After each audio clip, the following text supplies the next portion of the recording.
scríb por Kate Chance.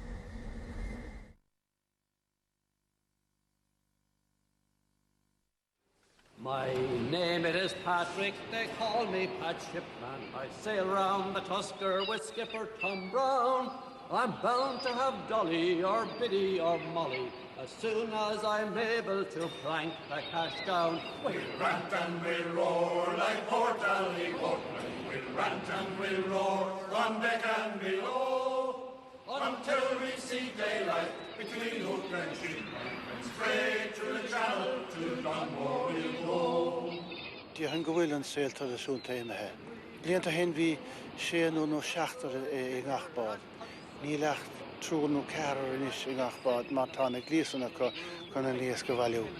Agus ta sé anna I ffrwr yn is mar a fi sé ffebyn a hyn. I can handle a jigger and cuts a great figure.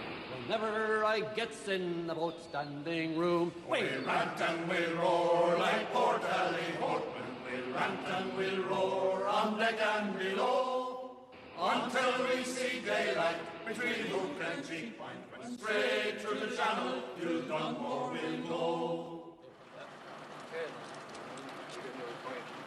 We'll get a point, yeah. You, Bob, yeah.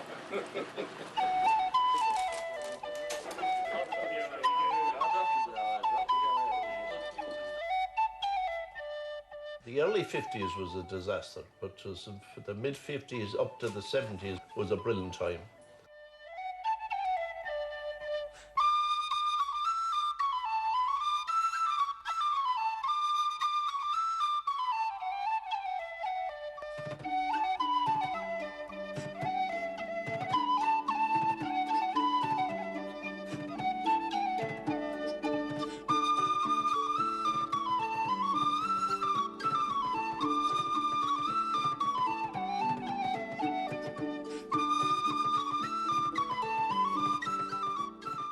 It lit up this village when the herring came here in 55.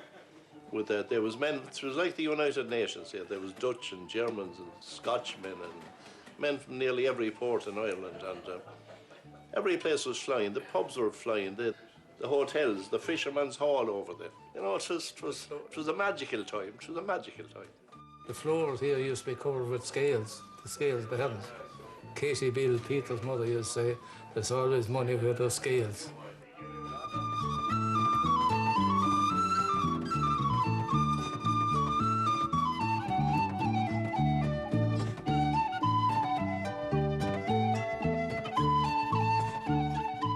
Nuair bhí me sé óg agus an cúis stocha chum meachar bád na haing siostín cé tí me ahar is an a bheith sé agus níos go réile.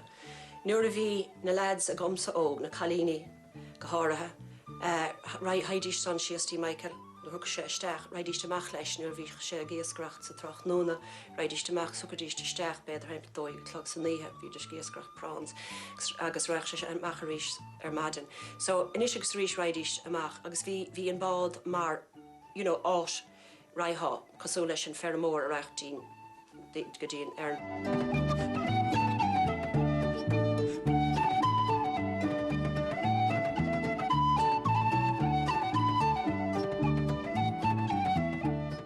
In Helvik an sá bhí in sa gheara methe na bliantacha nuair bhí mar a ggóilt an Scadáin bhín méid san dtína gobarán ó ag héanaad maint an dangar bháin ó chail dún mhór Pagáist thugadí sós an sá géascracht maint corcaí thugadí san nós le an héidir sé sin amach a ríist.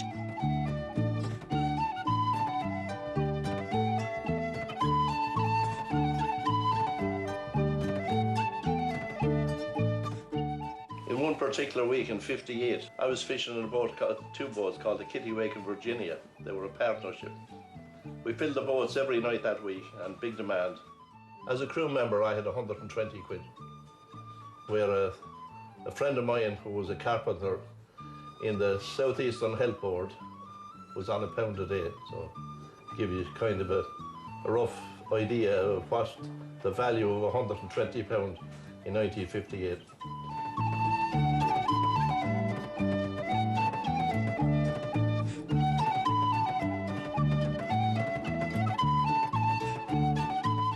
This for the Carina Alan Glanville in 1968, and it was a record catch. 248 crown, which was terrible. We had the decks full. To be honest, we were lucky to get in. We were basketing heading over the side, coming around the hoop that day, I remember well. But we got in anyway, like that was it, and we got away with it. We were lucky, I suppose. There was no quotas back then. You could land all you wanted, and unlimited demand as well.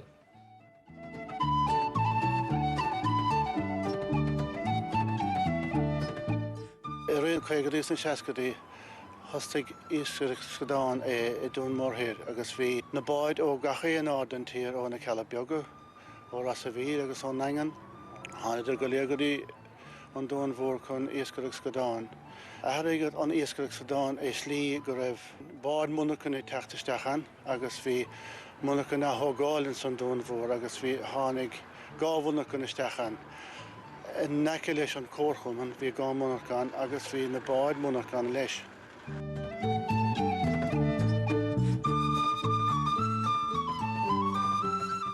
Lár na seachtaí athraigh sé arís, mar tháinig na Steapánaigh isteach agus osníigh sin I gháilinn scodáin ó na munarchain, agus bhí a lán airgid I gmeacht timpeall na háitin son, agus bhí na munarchain ag díanamh anna bha, agus bhí daoine ag teachtaisteach ó na nád mór hímpel ag gobarán feadh an gír fad, agus bhí an córchum ag dul ag díanamh anna bhahan.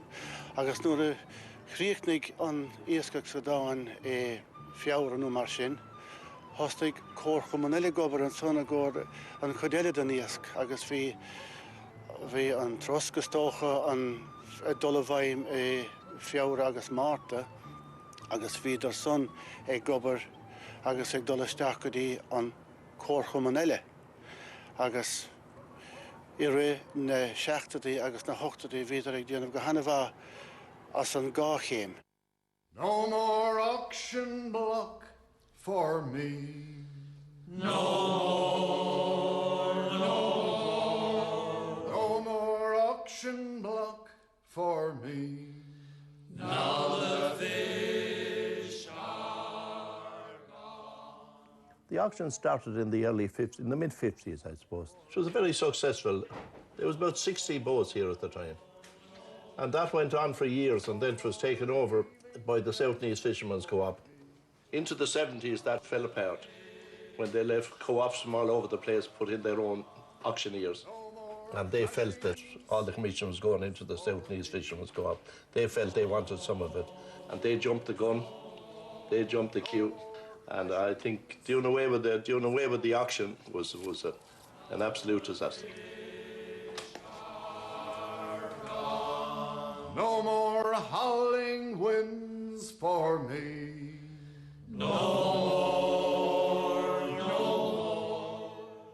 In the early 80s, well, it might have been on a bit before that, there was huge employment given all around the coast, like, and even in off the coast. Or here in Dunmore, here we had to be well over 200 workers between the South and East Coast Co-op and Tawna Seafoods down here.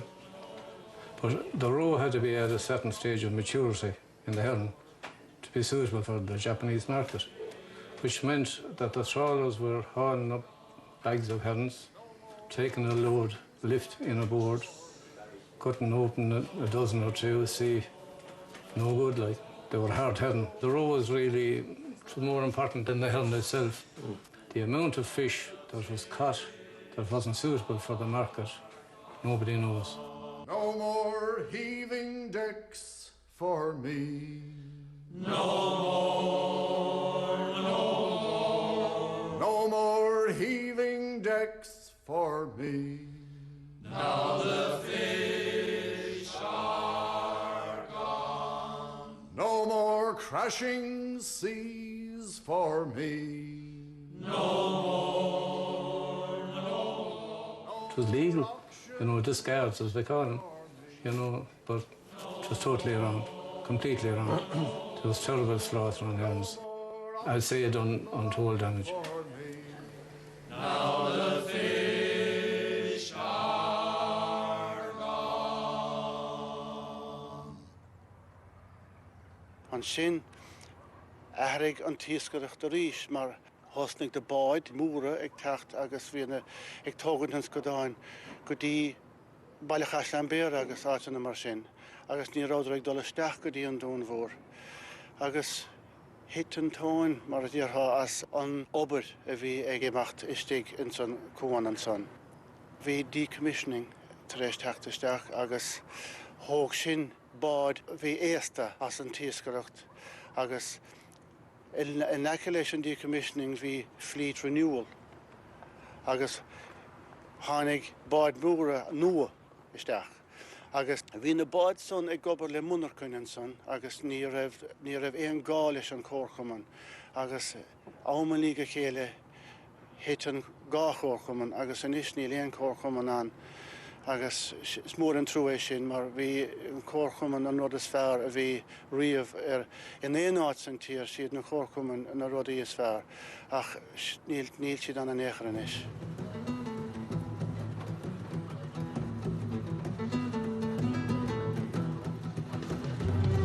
WLRFM, Waterford First. Dunmore East-based skipper Martin Simpson says that fishermen are finding it harder and harder to earn a living. When you get into this job, you know it's not going to be easy, but it's something that's in you. You do it, but everybody's really struggling, and this place is falling apart. We could have been stood here a few years ago. There would have been 2 fish factories going here. You know, you could walk across from one side to the other on boats. But you got here now a pile of rubbish. You know. The 90s was a big change because there was new restrictions. It went from one extreme to the other, to be honest. Very severe closures on fishing and that. And fishermen are finding it rough and tough now to try and survive, to be quite honest. You know.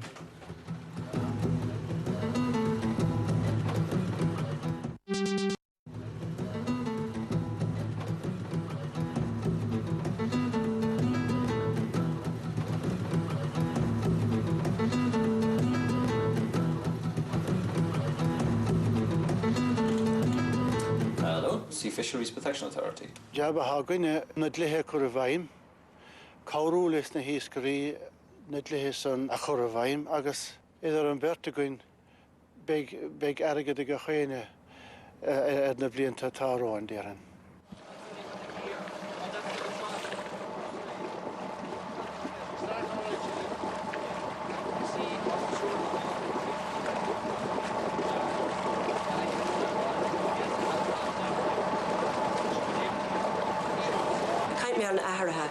Anis mar réalacha, níl cad a gé Michael a bhád a hartsteach an Helvig. Mar há na réalacha treis aharúil méid sam, cá sé níos a meachá uair cléig ó na hiig héin chun íosgracht. Mar sin ceannas na réalacha a tháinig isteach an Európ, agus frise sós clown. I mean, cá mis sé chud is mó dem a héal dom héin, gus á Michael me heag íosgracht. Feig beidir ceir seachtain amach ó dúna hail nú na reise smalú na bhína leads baga. Hánis sin ahrú ana bhór agus ahrú nábhaidú éon ceart as riamh, you know, agus ní ceart go bheith sé sin treis titim amach. Ach mar, go bhfuil tú a géascracht, íosc áirithe, caithfidh tú dul isteach in áit áirithe. Caithfidh tú léachaisteach ar an SFPA chun rá go bhfuil tú teachtasteach, ní bhaid tú bheith istigh ribhám. Is minic a bhí, you know, sais rackets ar an céim ar bhí lads, tháinig Michael isteach ribh an nolog chábhlíonach in, and thug sé gléig sears dúirt sé look am a teachtasteach, you know, whatever, be mistigh an 3 or clig agus tháinig idir nuas dúirt sé, you know, caithfidh ceir or clig, fógra hartóing dúirt sé, but look, it's a nolog agus, you know, just strach sé léon agus bhí sé teach, but sean sais nonsense, you know, a nonsense rodí go gat córsós leis. Chunsisteach rom nach bhaid tú dul síos ar go dtíon cé agus go bhfuil clán brista sós, agus tá sé sin na fud na tíre. Mainte na gaiile bheith a dtíine íoscracht amach as áit na mar clárhead agus sinna áit a bailla ach níl cad go íoscracht san áit san. Cá sí teach síos an sá, níl go leor léonta cóthós an san chun íoscracht an rád go léir crackáilta. Agus, you know, muna corfií pí a cíal ann is dócha sin councillor dí ná garthá ceistir daine dánisteach an inis, you know, há brú mór ar níoscracht. Mar sail clown. Reading in the skipper last month, the skipper said that you need a barrister in the wheelers of a fishing boat now to be as well as a skipper. because there's so much legislation. And I was talking to a retired skipper 2 years ago, and fishing all his life, and he said to me, "Do you remember the old days," he says, "when we were fishing? If you were fishing all day or all night or maybe for a week, that old feeling you get yourself when you were coming ashore, like, especially if you had a good old shot of fish in that old feeling."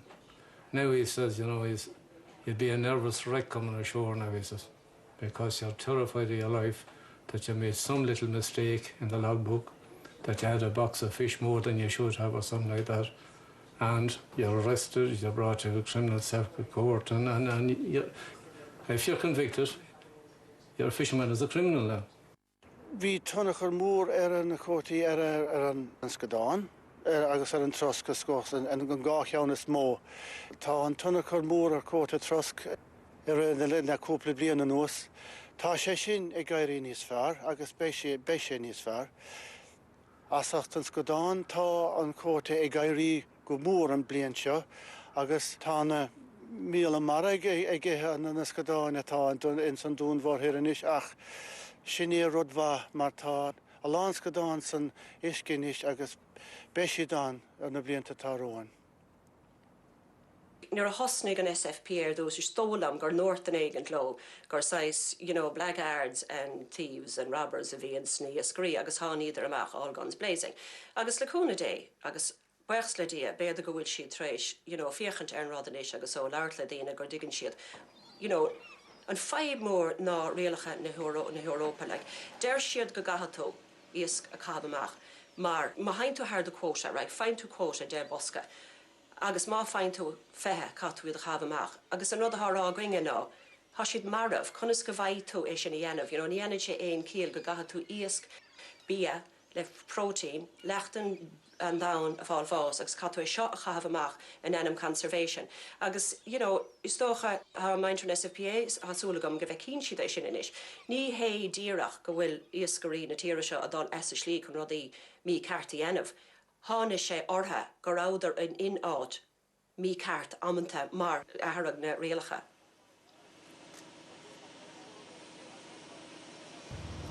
Nuair a dimig mé scoil tosig mé ag obair ar na tráléirí agus ar gachsáis bád na eile.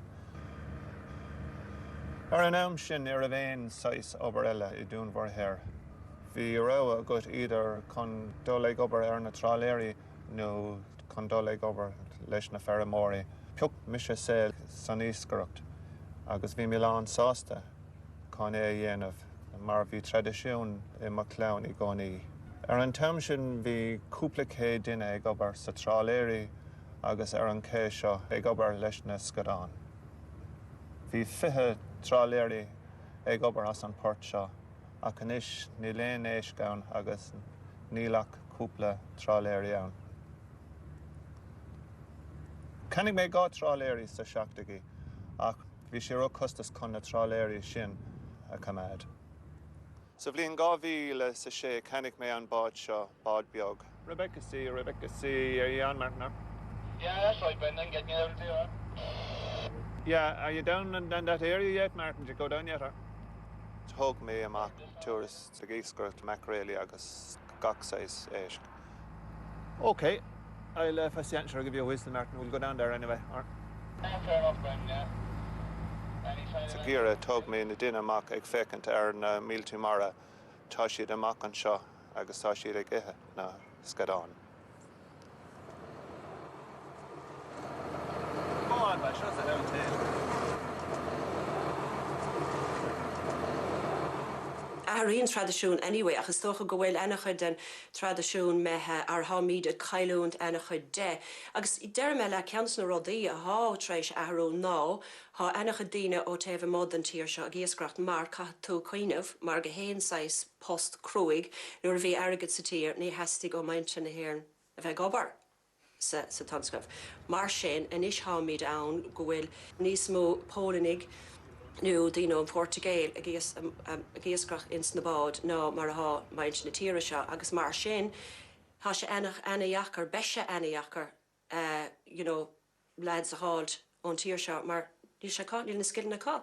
Nuair na bliantach inar chu dtína géasgrach chuidir géasgrach nuair bhíidir séideag 16 agus chána míidir é óg thugadidir é an ahar agus a hena ahar ach inis ní sé da ní ha beidir de nu 5 blian diaag methe gan mainter ar enige de maint na tíre don amachchas na bád agus han átsan inis han gapsan léanta de mainter ón chuideile den Europa agus há skillne a chailúnt gain.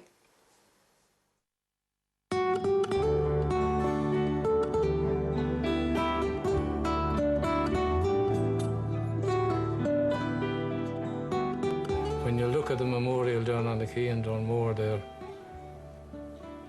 it makes you sad. There's a lot of memories for a lot of us. The rain fell as the storm eased, a cold winter's daybreak. Out of Dunmore they sailed, their chances to take. On board the Bar Charles. Sadly to say, there'll be more names added to it. The sea takes its toll. That's an effect of life. A widen we're a red namara, we are in Guled. Tor cower dog a giskre, talk to William Slumser. There's a great camaraderie in fishermen, as you know, like all around the coast of Ireland. If a fisherman is lost in Donegal or Dunmore, I think it's felt all over the coast of Ireland. That's there, you know.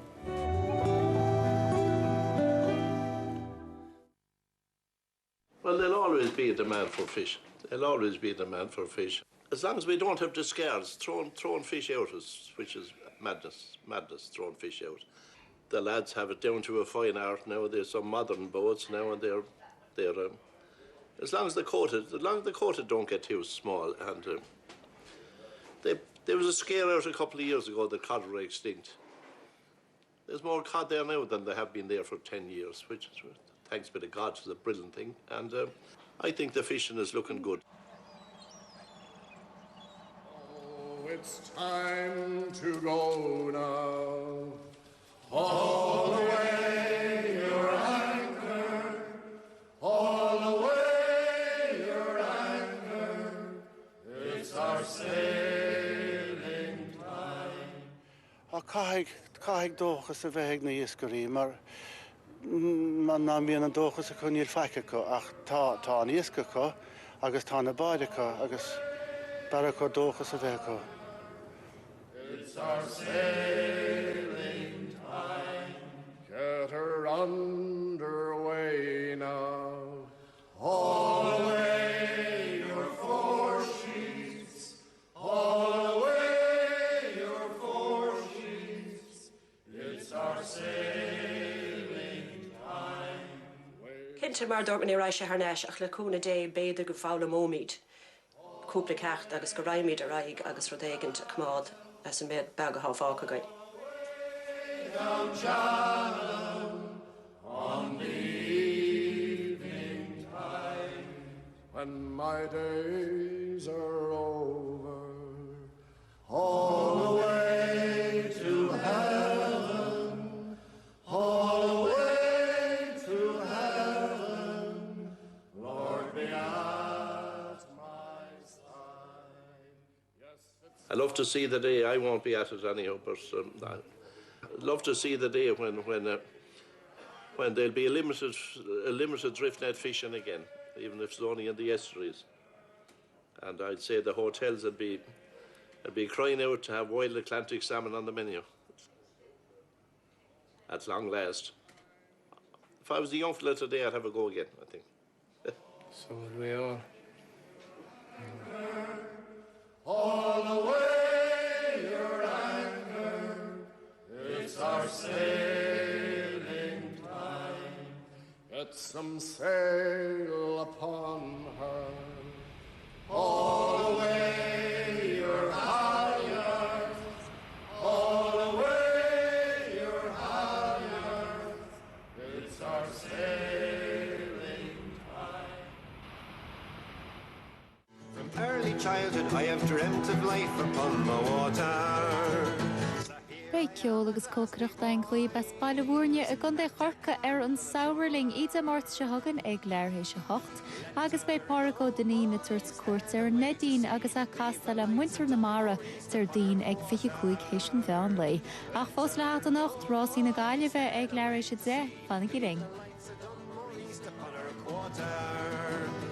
Let's her go, boys, head away to sea. Leave the lights of Dunmore east upon her quarter.